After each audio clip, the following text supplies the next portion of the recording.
Welcome to Reformers Life Broadcast, a ministry of Dream Life Church International, where Dr. John A. Tetsola is the senior minister.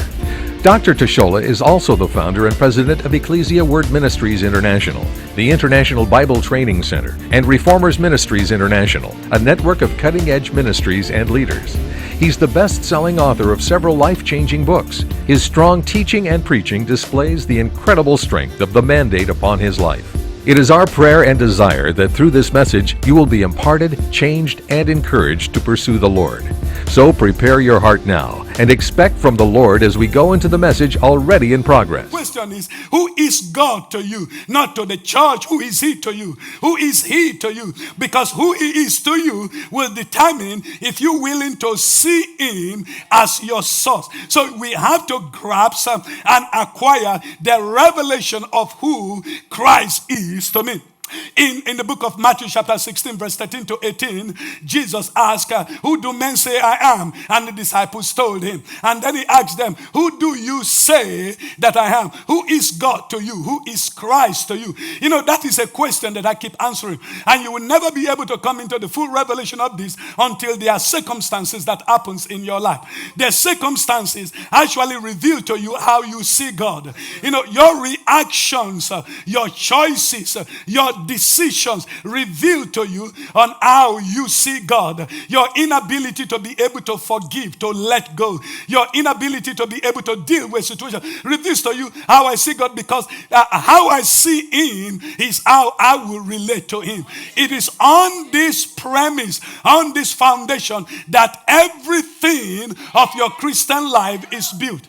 So when we look at a Christian that is weak, that is not committed, we look at someone whose focus is broken, we look at someone who is not passionate, we can trace them to how they see God.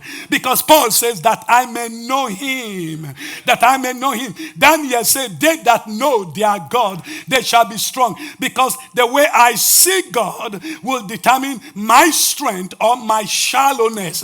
My strength or my shallowness is determined by how I see Him. Why is it that you can have two people sitting in the same church and one is passionate, on fire for God, and the other one is black, beige for the things of God? It is not because the same God isn't announced. It is not because the same God isn't taught. It is their perception of who God is to them. Now, one's perception may just be different, and they see God as He doesn't take all of that, and the other one sees God and says, I need more of God. So how I see Him is how I will relate to Him. But you got to understand, how you see Him will determine what you receive from Him also. Okay? How you see Him determine how you run to Him, and how you see Him determine what comes into your life. Number two, I said to you, second truth is the acquisition of the understanding of what God can do for you. Now check this out this way. How I see Him determine what He can do for me. So the foundation of how I see God becomes the foundation of what God can do for me. So if I see Him as a healer, He is a healer to me. When I get sick, I can be able to depend on Him to heal me. If I see Him as one that has the ability to provide, when I get to the situation where I struggle, I can be able to expect Him to provide for me. If I see Him as the one that is able to deal with my depression and deal with my discouragement and deal with all of my circumstances, when you experience it, it becomes easy for you to latch on the Spirit of God and see it works. Hear me, people of God. How you see God is how God will work for you. Where you are right now, your need, your growth, your maturity, your height, whatever it is based on how you see Him. It is not based on the devil. It is not the devil. It is your perception of who God is. Because if your perception is right, hunger will be established in you. Baruch Publishing proudly presents Dr. John A. Tetsola and his new release, Contending for the Supernatural. God is raising a generation of pioneers who are willing to pay the price to enter a higher dimension in Him. He is raising men and women who are wholeheartedly looking to see His power and glory. The only way to answer the call of God is with a deep yearning for the supernatural. The path that leads us to the supernatural is faith, anointing, power, and ultimately, the presence and glory of God. We must contend for this to manifest the supernatural. In this book, Dr. Tetsola clearly reveals the pathway that must be embraced to contend for the supernatural in our lives. This book deals with the following: the supernatural and the glory of God, understanding miracles, signs, and wonders, the role of the anointing in activating the supernatural, the spiritual gifts that activate the supernatural, and much more. Available online at ecclesiaword.org or by calling us at 718-904-8530. Order your copy of Contending for the Supernatural for the ministry gift of only $15. Today, get this resource that will teach you how to live, operate, and flow in the spirit realm.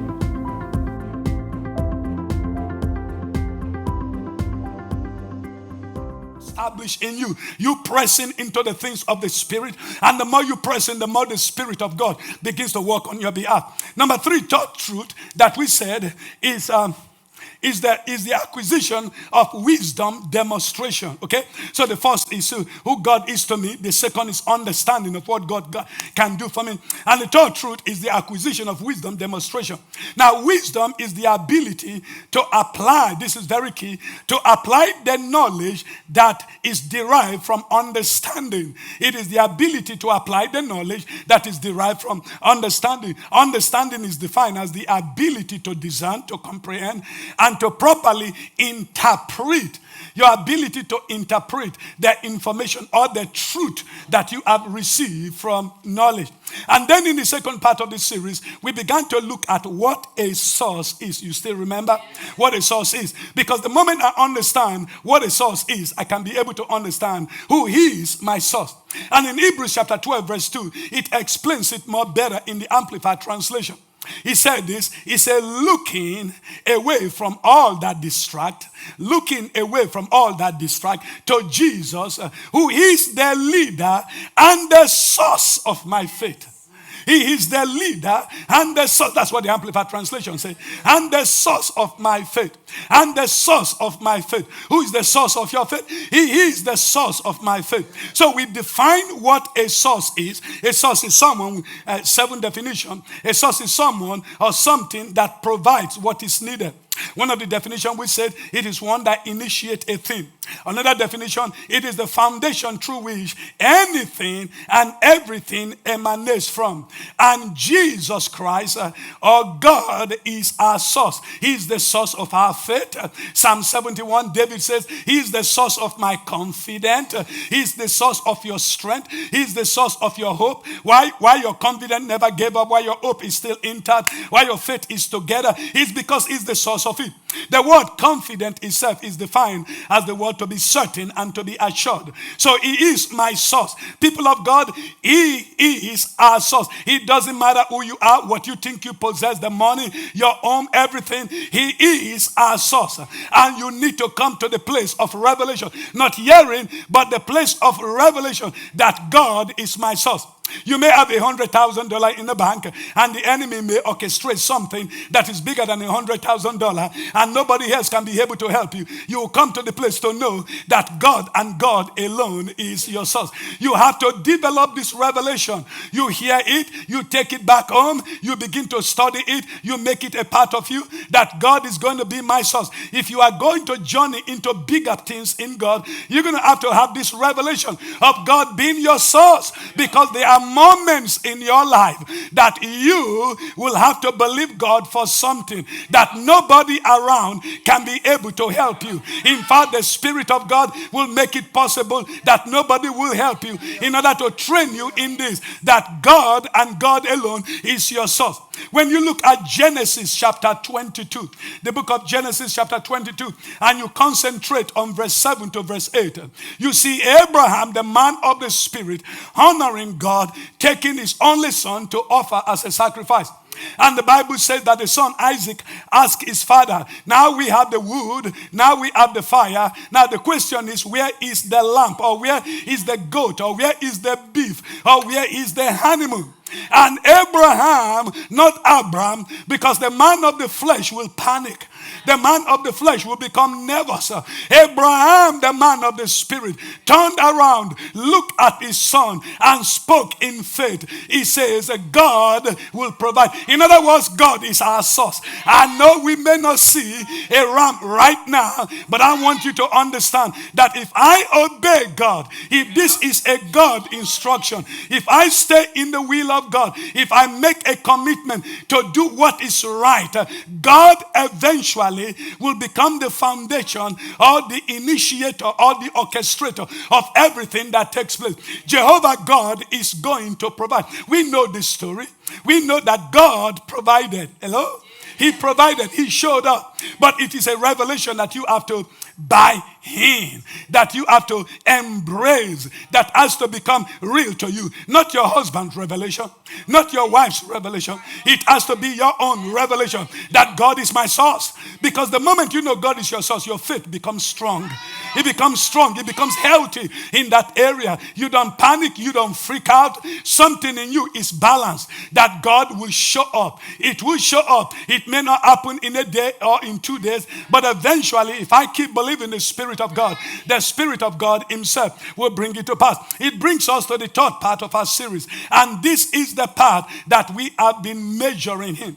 The last time I was with you, I began to deal with just one aspect of this part. In fact, this is the part that really touches my heart so much. And in the top part of the series, we're looking at what it actually means to know God personally as our source. Okay, what does it mean to know God personally as my source? Not as your source, but as my source. What does it mean? Why not make it so personal? What does it mean in my daily living, in my walk with God, and how I relate to him, to know him as my source? That I can look to him, that I can depend on him, I can rely on him to heal me, to provide for me, to take care of me, that it can become the anchor. Because guys, that is what we need to come to. You know, there are moments that your heart just freaks out.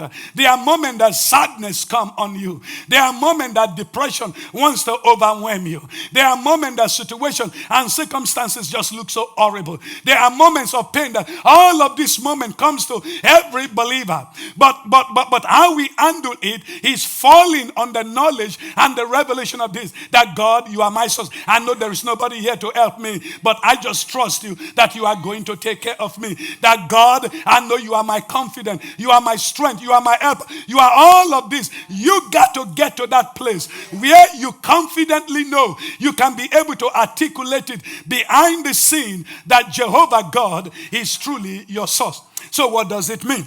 Well, I told you that there are 8 perspectives, okay? I gave you 8 perspectives. 8 perspectives of coming to know personally that God is your source. Number 1, I said to know God as your source. If you have been blessed, changed, and imparted by today's message, we would like to extend an opportunity for you to partner with us to impact the world with the gospel of Jesus Christ. Dear friends, join with us, and together we can change the world. Partner with us and share in what God is doing through Reformers Life Broadcast. Call us at 718-904-8530 or visit us at www.ecclesiaword.org today.